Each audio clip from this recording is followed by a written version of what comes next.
உதிரி பூ வாங்கி கட்டுறது ஒரு பக்கம் கஷ்டம்னா அதை விட மலர்ந்த பூ வாங்கி கட்டுறது அதை விட கஷ்டங்க. கட்டி வச்ச பூவை வாடாம இருக்கணுமே அப்படின்னு நினைக்கும் போது அதுவும் மிகப்பெரிய கஷ்டம் தான். சரி, பூ எப்படி வாடாம வைக்கலான்றத இந்த வீடியோ நான் சொல்லியிருக்கேன். வீடியோக்குள்ள போய் பார்க்கலாமா வாங்க. நான் பூ ஃபுல்லா கட்டி முடிச்சிட்டேன். இந்த பூ கட்டு கூடவே பாத்தீங்கன்னா எனக்கு எக்ஸ்ட்ரா 4 ரோஜா கொடுத்தாங்க பூக்காரமா.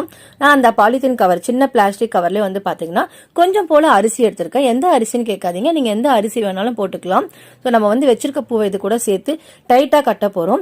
டைட்டா கட்டுறது பெரிய விஷயம் இல்லைங்க. அதுல பாத்தீங்கன்னா எந்த கேப்புமே இருக்கக்கூடாது. சின்ன கேப் இருந்தாலும் பூ வாடி போயிடும். ஸோ கேப் இல்லாம நான் டைட்டா கட்ட போறேன்.